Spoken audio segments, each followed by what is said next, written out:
Et la revue de presse est avec vous, mon cher Thomas Ranoux. Rebonjour. Rebonjour Maxime. Après la revue de presse nationale, la revue de presse régionale. Et ce matin, à la une, là aussi, la majorité de nos titres locaux salue la victoire du PSG hier face à Arsenal. Légendaire pour le Télégramme, doublé historique pour le PSG, titre de son côté le Courrier Picard, Paris dans la légende pour la Voix du Nord, le PSG champion d'Europe au bout du suspense, titre Ouest France, le PSG garde sa place au sommet pour le journal L'Union.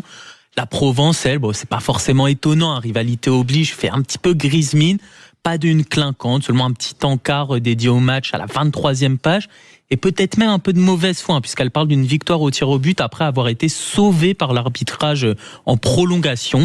Et au milieu de ce Tour de France des Unes, il y a bien sûr celle du Parisien qui titre sobrement légendaire. Photo de l'effectif célébrant la victoire sur la couverture. Le quotidien dédie moins d'une vingtaine de pages au match. Il raconte le déroulé de la soirée au Parc des Princes où 48 000 personnes se sont réunies pour regarder le match sur grand écran. Il parle d'un stade qui était en ébullition et d'une fête survoltée dans le stade. Et c'est vrai que l'ambiance à l'intérieur du stade était absolument exceptionnelle. À l'extérieur, c'était un peu différent, on en a parlé.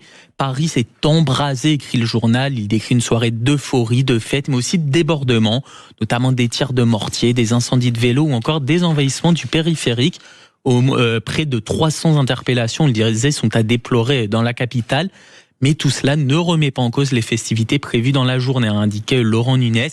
Les joueurs fêteront bien leur titre avec leurs supporters sur le Champ de Mars à partir de 14h, puis au Parc des Princes plus tard dans la soirée à partir de 19h30. Et puis, selon les chiffres du gouvernement, c'est en effet 283 personnes qui ont été interpellées en raison de débordements en région parisienne sur un total de 416 en France. On quitte le sport un instant pour se pencher sur un autre sujet à retrouver du côté d'Ouest France qui propose un dossier dans lequel il s'interroge sur les moyens à mettre en œuvre pour redynamiser les centres-villes de plus en plus délaissés au profit des traditionnelles grandes surfaces qui se situent en périphérie. Alors qu'un sociologue interrogé dans les pages du quotidien régional analyse la désertification des centres-villes qui résulte selon lui d'une politique publique ancienne où tout a été fait pour sortir les fonctions autrefois concentrées dans les centres-villes vers l'extérieur de la ville.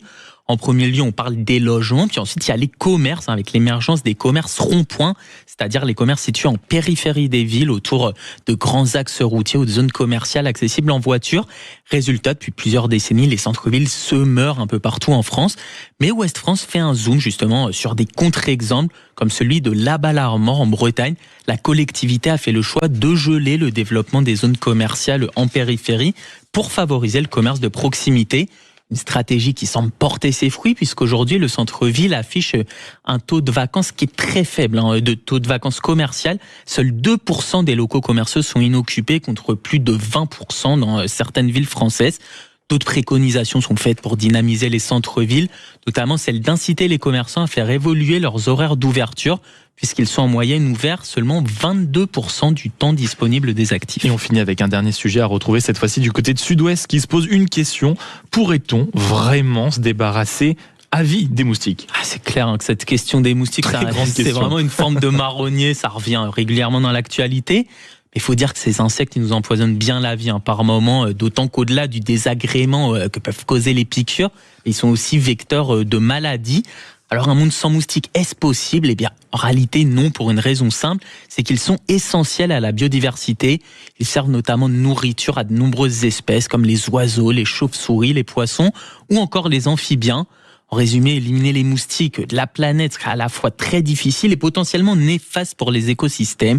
L'objectif, donc, c'est plutôt d'apprendre à mieux les contrôler plutôt que de les éradiquer. Et c'était la revue de presse signée Thomas Ranoux qu'on retrouve tous les week-ends à 8h et à 9h. Une première revue de presse nationale et une deuxième revue de presse régionale.